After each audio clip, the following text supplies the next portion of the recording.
See, see that stuff right there? That's why I'm not in the drug game, y'all. It's too dangerous for a brother like me. I can't handle prison, and I can't handle seeing my family members being in danger like that. I don't know what the hell was going on. Welcome back, y'all, to the DeAndre Way. Make sure to like, comment, and subscribe. We on here bumping and jumping every single day, every single week. And today we are focusing on the Netflix mini series Griselda. Woo! Griselda starring Sofia Vergara. She killed this role, by the way. So I didn't know what Griselda was. I didn't know who Griselda was. I don't watch Blue Bloods. I don't watch Narcos. And I don't watch Cocaine Cowboys. I will after this, though. But I don't watch none of that stuff. I've seen cops and whatnot. It's not my favorite subgenre, just watching, stuff about, you know, drugs and cocaine, essentially. My mom's family grew up with that around all that stuff, and I see it. I don't care for it. I don't really. I mean, I parts. Look. We can do some recreational. I ain't mad about the recreational, but that's I just stick to the gateway. But yeah, I just that kind of stuff. Watching it just doesn't interest me because it seems like repetitive. It just seems kind of like okay. I mean, I liked Weeds. That was one show I guess I could compare to that because they started eventually dealing cocaine as that show went on. If you've seen the show, but it takes forever, and after a while, it just gets bigger and bigger and bigger and bigger with like the shipments, and then how much they're dealing and the stakes, and it just gets too much, and it's just like why not just get out? And what I'm thinking, but that's a fictional show, probably based off something real to loosely extent to a loose form, and this is a story based off a loosely based off a real story. Now I say loosely in fact of look, when I watched Griselda, there was a lot of loopholes and plot holes and just stuff that didn't make sense. And so I was very confused watching it. It was a good watch, but I was very confused. So what I did after each episode actually is I went online and I wanted to get some more information on it. And so I went on YouTube and there's this series called The Real Griselda, and it focuses on Michael Corleone Blanco, the youngest son of Godmother Griselda Blanco, and it talks with Billy Corbin, a director who was the director of Cocaine Cowboys 1 and 2, and he basically gives his take on the whole situation. Now, granted, he was very young and possibly is somewhat biased in certain takes, but he was the youngest son, didn't really know what was going on. I mean, his mother got put in jail when he was 5, 6 years old, so there's only so many memories he could possibly have of her in particular, because that's the only time he actually was around her when she was, not in jail, incarcerated. So that helps plug a lot of the loose holes together with the time frames of the actual show and what really went down in the real world. Because I just want things to be transparent, but very early on watching this, I just had to accept this show for what it is. It's a loosely based story off Griselda Blanco. And I just had to watch it from those lenses. You know what I mean? You can't I think if you're going into this and expecting like it to follow the exact trajectory or even close to what really went down, you're going to be disappointed. Now, if you go into there with an open mind and just watch it and just take it is for what it is, know that it's a story, it's Hollywood. They're going to add some extra flair in there. It's a quality show. I liked it. It kept me interested and on the edge of my seat. Now, could it have been like 4 more episodes at least? Of course it could have, because it kind of stopped abruptly. But for the most part, it did, I think, what it needed to do. And I think its mission was just to bring eyes and ears to who exactly Griselda Blanco is to the casual audience. This isn't, I don't think the show is for the audience who was crazy about Cocaine Cowboys and followed all these narcos deals and whatnot and was really interested in these type of stories. This is more for the casual audience, Netflix avid watcher who wanted to see a good show. So if you're looking through those lens, great. If you're looking for the lens of, you're trying to follow the exact storyline, you're not gonna like it as much because you're gonna see a lot of loopholes. And then when they're doing the flashbacks, it just don't. You just got to really pay attention to what's going on, or you'll be lost. Keep the captions on with this one, but because they go back and forth between English and Spanish quite a bit. But yes, it was a very good show, I will say. I went through. I'm going to kind of touch base quickly on my thoughts through episodes 1 through 6 in general. I'm not going to break this down like I've done other episodes to where I'm going to do 1 and 2 and then 3 and 4 and 5, 6. This is the whole series as a whole, which, like I said, you got to take this review for what it is because I'm not. I just think that would be a little overblow because we'd be here forever if I went through everything that was not accurate. This is not my area of expertise covering these kind of shows. And but not look, we always dive into new things. We trying to become the master of all sorts, and so we got to dive into things that we are not keen keen to and complete understanding. But that's why we here. We're here to learn and whatnot. But yes, I just wanted to put this all in one because this, I mean, it just didn't seem necessary. They could have actually made a movie out of this. And I'm not here to like completely crack down and find all the nuances that weren't right about this exactly. Like no, it's a movie and a TV show. So like it is what it is when it comes to that. I'm here to kind of give my opinion on how the show was really looking and if it made sense for the show's purposes. And compare it to the real life thing as best as I possibly could. And took a lot of Griselda information the past. When did I start watching this? It's Wednesday, Monday, I think. Monday or Sunday, I started watching this. So it took me a few days to finish this thing. But I will say overall, I like the show. The action scenes were crazy. The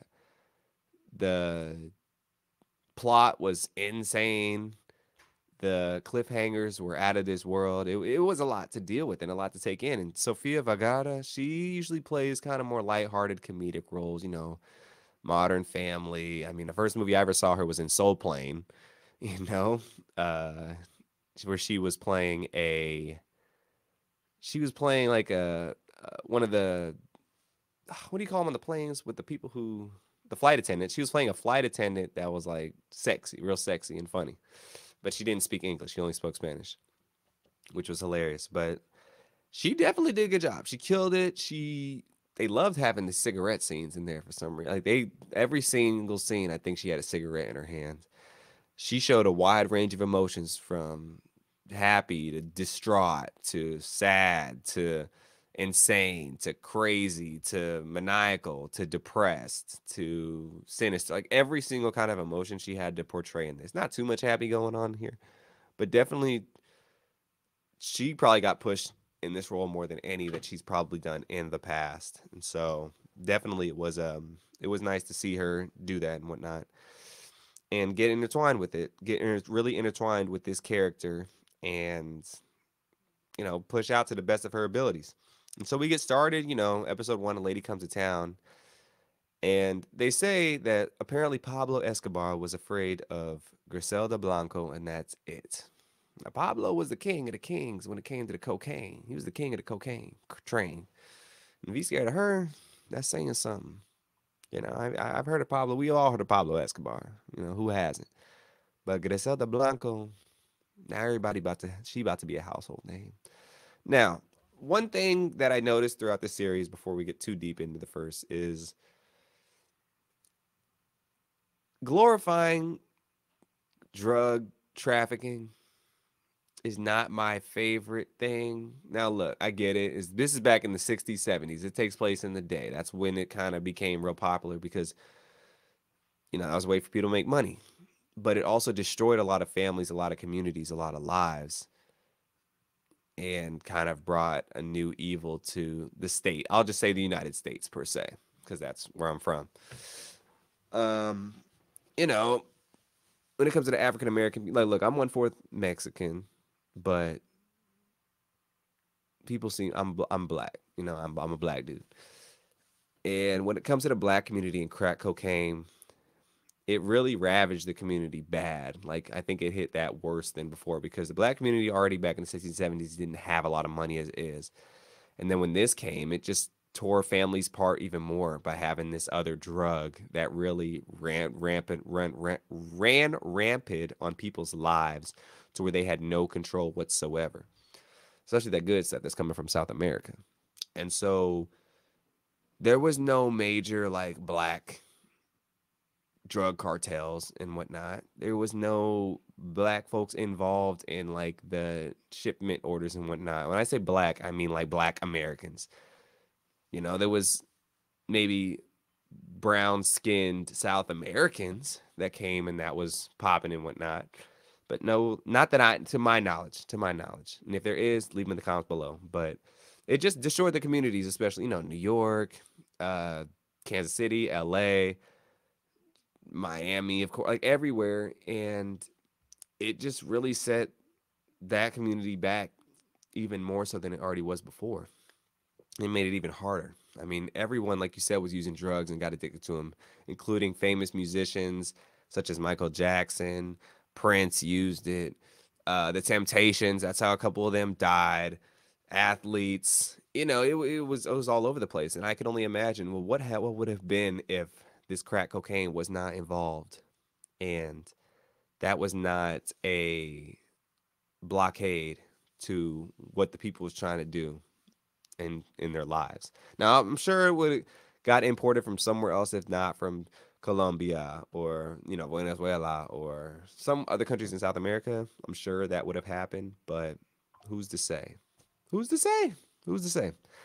But yeah, not a big fan of the whole cocaine dealing. Weed dealing, that's perfectly fine with me. That grows anywhere. But crack cocaine, uh, that's just a whole nother level. That's the whole nother level. And then you get the cops involved too, and then you already know how that work goes down. So yeah, it's just not my. Not I'm not the biggest fan of the whole ordeal and glorifying it per se, because I don't think there's much to glorify. But anyways, that's the story. Yeah, the show starts off with Griselda being cut up, and we don't know how, and she gets her three sons to flee Miami, Medellin, Colombia, 1978. And she tells the kids that her and her husband Alberto are getting a divorce. And she calls her friend up, Carmen, says, can she stay with her? She's not having it. She was in the drug business before. And, she doesn't want to deal with Griselda and all her coke. And, Griselda convinces her she's not doing that and it's okay. And then she's like, okay, fine, you can come. And so this whole little beginning, we meet the friend who it gives a whole full story about. And we meet Griselda. For one, Griselda was way more beautiful in this movie, Griselda, or this series, as Sofia Vergara, other than the Rita Griselda Blanco. She was not this fine. That's the biggest thing. I'm like, dang, y'all couldn't. I guess they had to sell it somehow by getting Sophia to kind of jump on board and be like, look, we need this movie to sell, or this TV show to keep calling a movie, this miniseries to sell, and you the key to the castle, so we need you on board. And so I had to look her up immediately to see what she looked like, and it's night and day difference, y'all. Not even close. And also, it was like the 60s and 70s, so the way people looked was completely different than what it is now. I didn't hate it, but I just had to make sure I kept that in the back of my head throughout the whole time, because all this like stuff that everyone was trying to like sleep with her and this and that and the third, it's a little far fetched, just because Sophia is hot as hell and the real Griselda did not seem to be based off pictures. That's just me. That's just me. But yeah, we get to introduce her three sons too, and the only thing I had with the three sons is like they stayed the same age the whole entire series. Like they never aged whatsoever. And I think it starts from 1987, no, 1978 through 1985 when she gets arrested eventually. And the little kid's still a little kid. I was just like, yo, why? Like you couldn't hire some other actors to play the older selves of them? I was confused on that. And then there was a lot of flashbacks going back to her time in Colombia and then her time in Miami. And it just didn't, like, when they do a flashback, they usually do like a little white border or some kind of border that changes color. They didn't do that. It was the same exact color. So I was confused. I was like, hold on, what?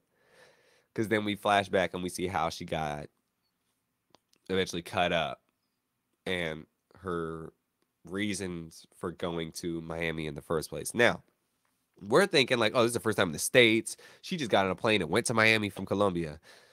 No, she was in the States. She used to live in New York before she moved to Miami. She just moved from Colombia to New York, back to Colombia, back to Miami.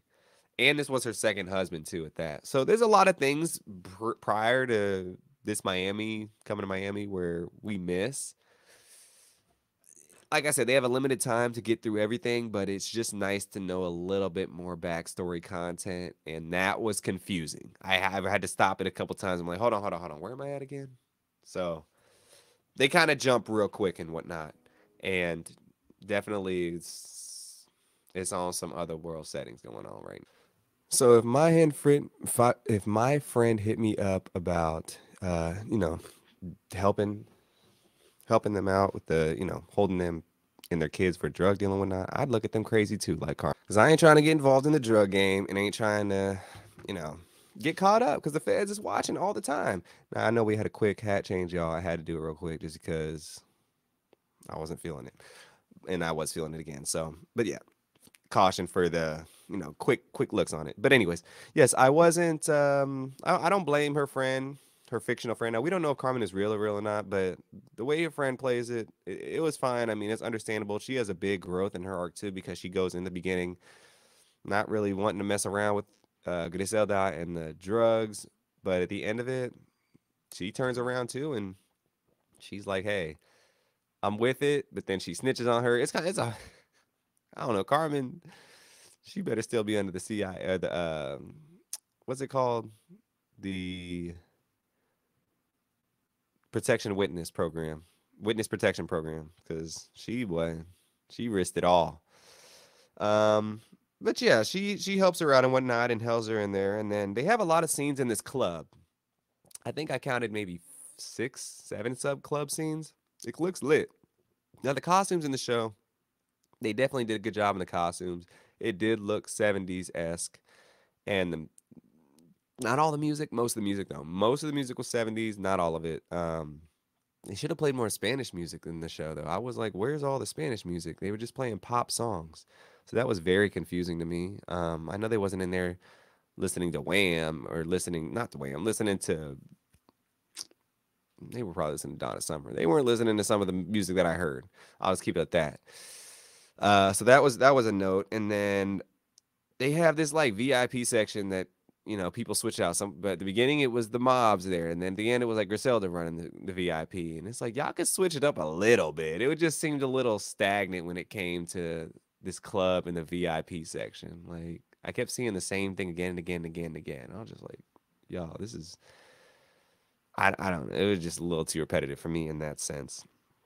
But yes, Griselda's trying to get the coke game popping, and the thing is, the problem with it, the show makes it seem like she was a novice at the beginning of this when really she was already running things in Miami to an extent when she got there. It wasn't like she just had no money or anything or couldn't sell kilos. She was doing the damn thing. So there's just a lot of loose things in the show that helps, if what I would suggest, like I said before, is to watch an episode one at a time and then go watch the YouTube series The Real Griselda on Raconteur's YouTube page, and it's spelled Rakontur because that really helps put kind of things in perspective on how it was.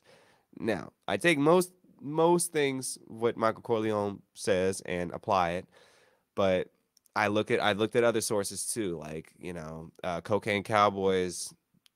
They touch on this a little bit. Who else did I look at? I looked at um, our history page, Marvelous Videos page, Power 106 Los Angeles has an interview with Charles Crosby, who knows all about Griselda. A whole bunch of different sources to kind of clarify what's really going on in the timeline of things because it can be a little lost. But like I said, it's a show. They're trying to dramatize it. I get it. Um, but yeah, we find out that she apparently kills her husband because he was trying to he was being abusive towards her, and they made her sleep with her brother. Her husband asked her to sleep with his brother because he needed to repay a debt. And I'm like, damn, it's like that. That's the drug game, y'all. I don't want no parts of it, man. You getting caught lost in all the kinds of sauces, and it was not cool. Yeah, she ends up blasting her husband. The gun actions are good in this show, and they get pretty graphic. I mean, there's one part where there's a guy. He has like a blade, a machete, I think, through his face, and it's popping out. I was like, geez, like it gets pretty graphic, y'all. I don't mind it though. But it was some new things I've seen in here, and then all the gats and the guns and the Uzis. I was just like, sheesh, this is Grand Theft Auto going on right now. Very entertaining when it came to the action aspect. It was better than James Bond in my opinion, and it kept you on the edge of your seat too. And then also with the coke, people acting which kind of way. It was insane. And soon we meet one of my favorite characters in the show, Chuchi, uh, Chocho. I missed his name. The chef. She recruits this dude who's a chef or a fry cook or a line cook at this diner. Chucho. I believe it's Chucho to be her like bodyguard, and he just seems like a nobody, and then he becomes like one of the reoccurring characters in the whole entire show, which I like his character arc. Now he seems like an innocent dude and needs to make some money for his family, and what happens to him and his family is very sad. And it was based. I'm pretty sure that was based on the true events. I don't know if exactly went down exactly as they showed, but his son got killed essentially, and it was just heartbreaking to see. Uh, it was sad though. This whole thing was sad because it's like it tore. Like I said, the drug game was tearing. I know I'm jumping all over the place right now, but the drug game was tearing all the families apart. This way, that way, every way, and it just goes to show you all this stuff to make some money. Is the money worth it at this point?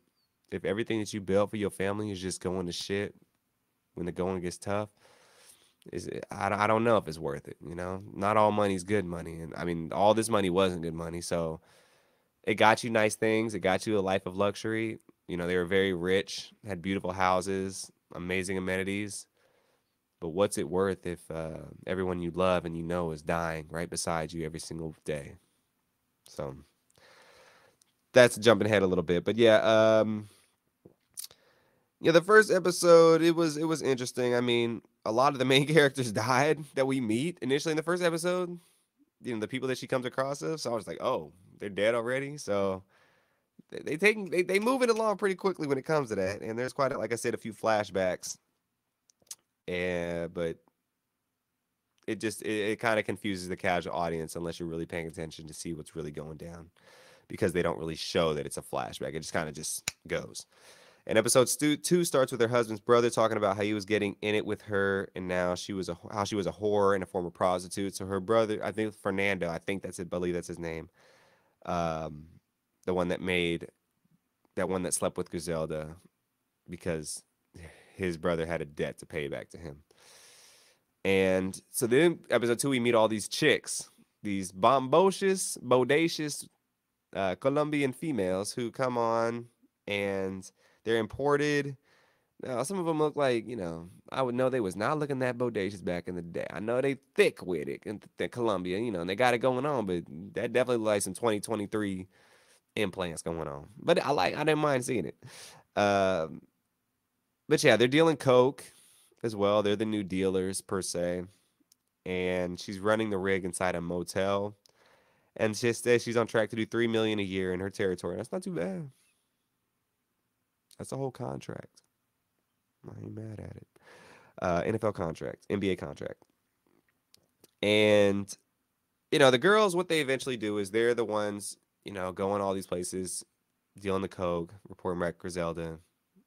She's hooking them up with whatever they need: houses, manicures, pedicures, massages, hair appointments, anything that they need, they're getting. But initially, she's having trouble because the territory is not really hers, and so she's trying to find ways around it and whatnot. But these girls have a nice little touch to the show because it shows kind of, I never really heard too much from the other sources about the girls, but Griselda uses all different types of people as dealers per se.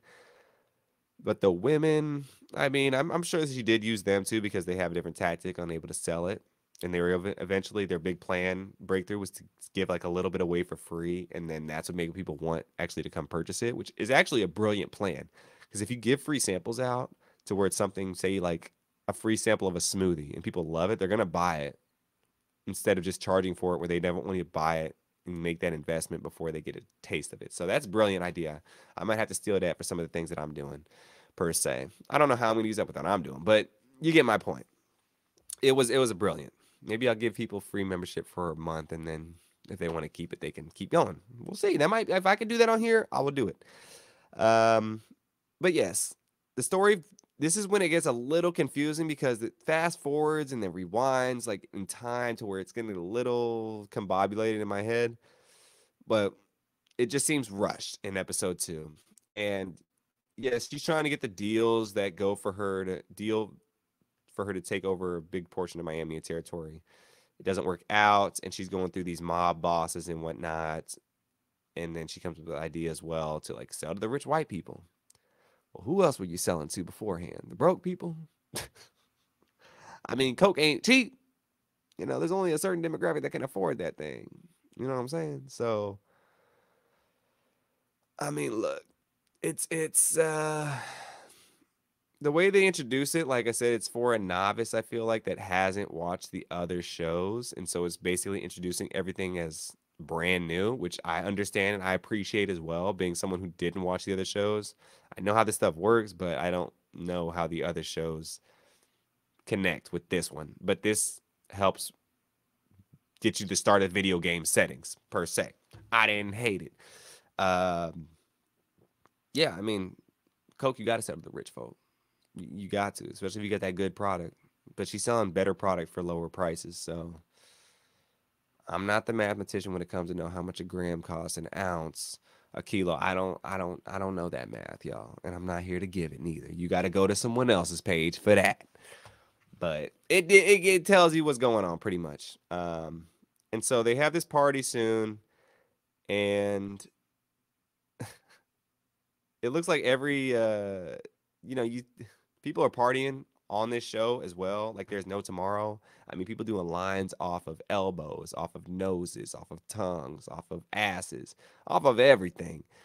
They drinking every type of thing. It's lit in this show. I want to attend one of these parties. It'd be lit. Without the coke, I'm in there. Like tap me in. I'm in. So they do a good job, I think, with all the parties and whatnot and making it real extravagant, real luxury, because that's the life that she was living. She did have a very luxurious lifestyle, and the people around her lived that as well. If you're close and working with her, he was borrowing no dollar for a good time per se. So I think the show depicted that in a good manner. And so, yeah, soon we get back to the hotel, and the brother who Griselda had to sleep with pops up, and he wants to get revenge on Griselda for killing her brother, or his brother, sorry, in the flashback. And so he pops up, he brings her to the other room, and he's strangling her, killing her, and the sons are in there as well. Well, the sons end up helping a little bit, but then Fernando, his bodyguard, ends up clapping him, as in like psh, psh, he's out.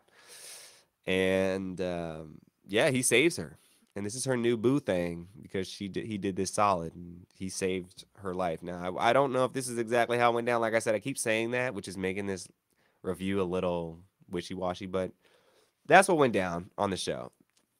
It was dramatic, it was touching at the same time, but it left us on another cliffhanger, and that's when episode 3 starts.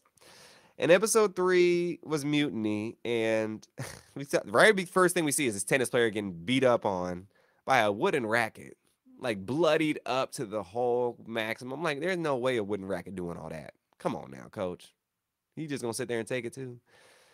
So it's just a lot of these things where and then I also, if you watch this back, this is something I watched multiple times. The guy flinches before he like, I've done fight scenes before as a professional actor myself. Before he gets punched, he already like preps for it. And so I noticed that just by watching it plainly. I'm not trying to ruin anything, but Some of the acting in here could have did a little bit more work, but hey, it is what it is. I just noticed that one in particular. That was just one I really had to point out. And there's an insane amount of coke. They go to this Jamaican island where this guy Rafa is, I believe is his name, and he has like tons and tons and tons of coke in this place, and he's the coke king now. And she tries to like get it from him to work with him. Essentially, he's like, "Nah, I ain't doing all that, but appreciate you and your time, but I ain't on your time." And but she goes there for a deal to talk with him, and this is the deal he offers. He says, I'll give you $15 million if you give me all your intel, give me all your routes, coordinates, and everything, and just step out the game and retire." $15 million. I'm taking that, coach. Now look, who's to say you can't make more than that? But I always say, how much money does one really require? I don't require much. If he would have said $1 million, I'm like, all right, I'm done. Now look, I'm not in the drug game, so I don't know how much money you can actually make. But $15 million, and you ain't got to worry about the police. You ain't got to worry about people coming after your family. You ain't got to worry about the violence. She was just a little stupid here, I think. That was a dumb decision not to take that and think about the other people around you. And I understand why the guys isn't pissed off at her. I'd have been pissed off too. I'm like, you turn out $15 million because you want to stay in this stupid game of rat racing and drug chasing and dealing and squealing and shooting when somebody's giving you the easy way out, plain white tea style. I don't know about that one. But she says she can make way more money than that, and it was nothing apparently in real life. Like, oh, that was that. Her son describes it as, oh, that was nothing. I'm like, $15 million in the '70s. NBA players wasn't even making that much money. Come on now, don't tell me that was nothing. And they always bringing in the dough, but come on now, don't give me that. And for all the perks too, I just think it was stupid and ill-informed. But yes, she turns down the deal and then she tries to get all the drug dealers and brings together to not take the deal as well. She gives this grandiose "Remember the Titans" speech. Doesn't really work to her favor. It's also, the woman thing might have an impact as well. Seems a little Hollywooded up, I'll say as well. I like the speech though. The speech was real good. I was getting hype watching it. I was like, okay, coach, put me in the game. But it didn't go down the way she wanted it to, and they all was like, we up out of here. And the one dude, Almakar, I know I'm saying his name right, Amalikar, he doesn't show up, and he gets caught up and arrested essentially and chased down, and that's basically how that episode goes down per se for the most part, just like putting it all in a summarization. And Griselda gets cut out of the deal with the other drug dealers. And throughout this whole episode, I noticed through 1 through 3, she just is continuously on this cigarette. I'm like, Netflix, I get it. She smoked a lot of cigarettes. Maybe the coke was in the cigarettes too. But it was just a little bit overkill. Like, I get it. Some scenes were just her smoking the cigarette and no dialogue or anything. I'm just like, I understand. It's adding drama and dramatic effect. But come on now.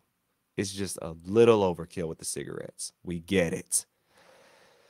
And then we get to episode 4, middle management. So the Cubans imported from Cuba, they come to Griselda's side, and she said she's gonna hook them up. You came here with nothing on your backs but your t-shirts, and I'm gonna put some Ferraris and some Lambos and some Gucci's on your feet and you know, give you the keys to those vehicles as well. So she's hooking all the Cubans up to come to the dock side. And Griselda essentially puts a hit on all the dudes who did her dirty and the other people who at the meeting were not siding with her to kind of, send a message per se, which she has all this power. All this power, can do whatever she wants, walking on water settings. And I just want to know, I wish I knew how much, she was paying these dudes to clock these dudes like that. Like, is it one kill you get $50,000 or $100,000, some stuff like that? Because I mean, one thing I didn't get to do before this was look in detail about how exactly people were killed. I know Griselda killed a ton of people, but I mean, this show is just like her destroying everybody. Like she kills a good like 50% of the cast in the show. She ain't playing no games, y'all. She ain't playing no games. But it's just like the way they said the ways that she did it was gruesome. She did do some gruesome ways. Like we see one where these dudes in a we see Chucho and some other dude cutting I think it was Reefy sawing up a dude in his limbs in a bathtub. And I wonder if they killed the people and then did they like cut him up and then sold them on the black market. That's probably another business ordeal they did. But yeah, it was getting serious, y'all. Based on the show, it was getting serious. Um, so Papo, there's this dude named Papo who was also at the meeting, and he was her biggest op per se. And they eventually tried to kill Papo by blowing up his house, and they killed his daddy, but they didn't kill Papo himself, and that pissed him off. Clearly, it's his father. Like, what you gonna do? And he's out for revenge and whatnot. And the guy, I think Rafa's warning Griselda, you better get the hell out of Miami or Papo's coming for that ass. He's not playing with you. And you did him and his daddy and his whole family dirty like that. Oh, it's a wrap. So you better jump ship right now. So a really, I guess, sad part, quote unquote. All the deaths are sad, but this part is like, so Griselda has a house that she's left up to like the girls, the Miami girls, and then the Cubans, and they're in their house partying, and then we see this guy, which I'm assuming is Papo's men, come in the house, and they have a machete, and they basically kill the people in the house and blow it up. And once people show up, I think it was Dario, Griselda's new hubby. He comes up and sees their heads decapitated, their bodies headless on the ground. And it was I ain't never seen no scene like that. Just the bodies on the ground without the heads. Woo, oof. That was kind of tough to watch. I ain't gonna lie, but man, tough scene to watch. That's all. I'm just gonna leave it at that. Tough scene to watch. Um, and yeah, Griselda, she wants to get that lick back. She's not happy. I mean, I'm sure back in the day, people do these things all the time, and you're gonna keep going. That's how they never stop. That's why the game and that is so bad because it just never ends. Nobody's ever gonna get the last laugh because somebody's always gonna be pissed off that they didn't get the last laugh, so they're gonna do something else. There's never any compromise to just end and have a ceasefire. Because then people are gonna like, oh, you let them get over on you, you let them do this, you let them do that, you're not gonna do anything. And a lot of egos put into it as well because everyone thinks they're the head honcho. And so they're not gonna give that up. And so yes, during all this as well, there's these detectives that's trying to get this job done. And this woman detective, she's like the protagonist per se, depending on how you want to look at it. It's a real protagonist, but again, it's cops too at the same time. But her point is she just wants to stop the murder. She don't care about the drugs. She don't care about the coke. She just wants to stop people from getting killed and the homicides going on because the homicide rate in Miami was like through the roof at this point. And it's not just adults; it's children too. So it's not a good scene going down right now. And so she's throughout this whole entire thing just trying to figure out what's going on. She finds out it's a woman in charge. Even when she finds out it's Griselda, and she takes care of it essentially. And they create this group called the Centac, who's basically a drug stopping force in the police unit. And I found out that because of this whole ordeal that started in Miami with all like the guns and whatnot, and the drug dealers having accessibility to these semi-automatics, that's why police even today wear these vests, carry this ARs, carry these crazy guns that we're like, why would they ever need to use these? Well, that's why it started apparently, and that's where it started.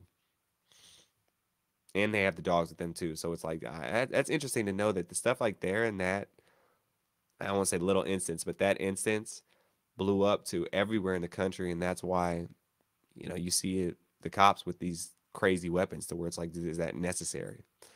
I don't think it's necessary in today's world, but you never know. So, I mean, you got Brandos pulling up with Uzis and AKs and all these different things. So, I guess there's a reason for it. Um, but yes, the woman detective seems like the only one competent one in the office and the only one that really cares. Similar to when we covered American Nightmare, and the woman detective was the only one who really was really working hard to get the crime solved. There's a reoccurring theme going on. Come on, fella cops, guy cops, we got to do better. We have to do. Y'all got to do better. I ain't no cop, so let's just. I ain't gonna say we. I said y'all need to do better and stop having the only women do all the heavy lifting when it comes to find out what's really going down. But anyways, then we get to episode 5, Paradise Lost. Griselda, she's the head honcho. All her ops are bound down. They're scared, and the cops, they're getting a taste of their own medicine because Griselda's setting them up and she put like, I think, I don't know how much money she put in this cop's bank, but she eventually got this cop's banking information, and she because the drug dealers ran the banks too apparently, and was able to put something on him to where he had all this money in his account when it looked like that was the money that they were investigating, because they raided some house and found it, and then the money ended up in his account. That was slick. I like that. That was real slick. Um, Back in the day, you could go up to the bank teller and say, "Oh, this is my bank number. Put this money in, take this money out." You don't have all these verifications, this, that, and the third. So that was real slick. That was real slick. And Griselda thinks there's a leak going on with her group because the police know where her houses are, her stash houses are, and she's just lost, dazed, and confused, and thinks there's a rat in the bunch.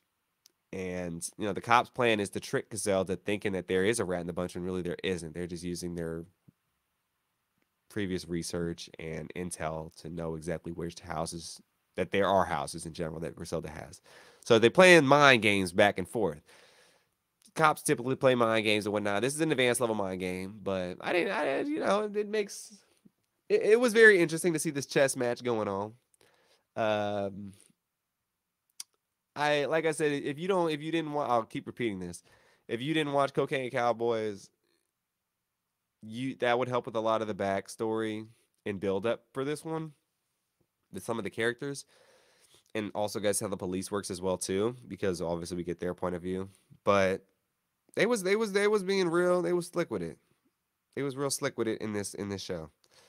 Um, but yes, they plan to trick her to Zelda when they get the chance, because she's stressing out and she lost herself in the music the moment she wanted, because she's on these new coke that she got. And so then we get this big. So episode 5 is this big, ginormous party going on at the house. Big. It's Dario's birthday, and then eventually what goes down at this party is she's starting to become delusional and skeptical of everyone that's around her, and starts putting blame on everybody. Half of it's the drugs, I think, hitting her real hard, and half of it's her true paranoia. She's like, "Oh, you're against me. You're against me. You're against me." And she starts. At one point, she grabs a Uzi and starts shooting up the car, and starts forcing this dude, which is hilarious, to get on his four knees and bark like a dog, like real loud, like ruff, ruff. Y'all, this was the best scene in the show. I'm not capping. And then she made two people like have sex. It was sad. It was funny as hell to watch. I ain't gonna lie. This scene had me dying, y'all. I couldn't believe it. I don't know if that stuff really went down like that, but if it did, boy, you better delete those tapes. I want to do a scene like that. That would be funny as hell. I'm not gonna lie. But yes, this party was insane. I mean, her sons start acting a fool at this party. Griselda loses herself in the music. She starts choking out her really good friend who put her in when she first got to Miami, and then she ends up snitching on her. It's a whole mess. I mean, this party feels like it lasts 10 days, because this whole episode is based. I say a good like 3/4 of the episode is at the party, but it gets pretty crazy. And she unfortunately decides to go after, like I said earlier, Chucho, her right hand man, her bodyguard essentially, and they kill her son gets killed in a drive by instead of him, and him and his wife flee the scene. I also skipped over the very sad instance to where um, Griselda had her men go kill this informant, this possible informant that she thought was an informant. Um, and they went to his house, killed him and his wife, and left their baby toddler at home alone. That's just that was the most heartbreaking thing in the whole series was that. And it's like, I mean, this dude didn't even know what he got himself into. He was just a bystander. I think he was a witness to something, one of the crimes, and it was just real sad. It just showed you like, look, they're glorifying it a lot, and then they show you these snippets of like realness, but then they glorify it again, and it's just like, look, it's a TV show, so you got to take this as a TV show. It isn't fiction. I'm just taking it as fiction. Sure, based off, loosely based off, but this is not, exactly how things went down. But it's just sad to see, and it broke my heart a lot. Very broke my heart. But yeah, soon Carmen, her friend, rats her out to the police. She'll tell them everything. And her Griselda and her family flee to California, Long Beach specifically, and they're hiding out in this motel. And soon word gets out that she's out there, and the Ochoa clan, her ops, leave Miami and head to California to come wrap things up. Because at the beginning of episode 6, her and the main Ochoa's wife, Martha, are talking. They're at the house, and then Martha falls off this table, and she dies because of the fall and or an overdose, probably mixture. She wraps her up, puts her in the jacuzzi, and dips up out of there. And the dude her boyfriend slash husband's pissed off, and that's when she takes off to Los Angeles to give some little backstory with that. That whole scene was like, it was tough because I could see it coming. She was just losing herself, and that's what it'll do. I mean, I've seen some friends, do that to themselves in front of my face when it comes to coke. It's not a drug to be taken lightly, and people just think they want more and more and more and more and more. And then, unfortunately, I know someone who died doing it in the last year. These drugs ain't nothing to play with. I don't like in shows when they glorify it too much because people are going to continue to like do that and think like, oh, it can't happen to me. It can't happen to me. Well, it can. The show doesn't touch base on enough of the harmful effects of these things. I mean, we learn it all in school growing up, but it seems like once you become an adult, you don't hear how bad it is for you anymore until it's, you're too lost in the sauce, or unless you have self-control. But yeah, it's very, very sad. She goes out as well. She seemed like a good portion of the show, but that's just how things went down. But yeah, she gets to LA and everyone's after her, and then she knows that her ops from Miami are coming to kill her and her family. So she sends her sons out. And before she does that, though, her husband, or now ex-husband, Dario, he takes their other son, their fourth son, um, Michael Corleone, and dips out. And she's pissed off, so she sends a hit out on him. So she kills her third husband because she was mad at him because he left with their son to have a safer life. Messed up. So I don't feel any remorse for Griselda at all. Zero. Like they're trying to, it's a show, but they're trying to. It looks like get some remorse for her from that part. But at this point, there's zero left because everything she has coming towards her. And you reap what you sow. You don't do the crime if you can't do the time. And she's done a lot of crimes up to this point to where it's unforgivable in a lot of people's eyes. And so there's no tears going to be shed on her grave. But yes, before everyone's coming after her, and then before they get there, she calls the police on herself, so they arrest her. And yeah, she's in jail now, and they got her, but she gets. That's just where the show ends. So I'll leave it at that. Um, we get an ending saying that, you know, Griselda's sons, they all eventually get killed, three of them, except for Michael Corleone, the youngest one. Very sad to hear as well. I mean, like I said, I went in here not knowing a single thing. But they each essentially get assassinated. And that's how the story ends with her in jail. There's a whole nother story after she gets out. So I'm sure there'll be a part 2 to this show, like Griselda 2, or whatever they're going to call it, or add more episodes per se. because there's a whole life with her in prison and then she gets out eventually. So we'll see what happens with that. But this whole show was quality. I think it was very entertaining. Like I said, it's very loosely based on the exact times and exactly what went down. So I took it at that. Took it as a fictional show based on some real life scenarios. Like I took Griselda as a whole different character on the show than what she was as real life. In the show, she seemed more human like and like a real person. In real life, I mean, if you're killing that many people, then I can't look at you like that. That's just me. But yeah, y'all, I would recommend this. I give it an 8.3 out of 10. It was quality. It was good. Entertaining watch.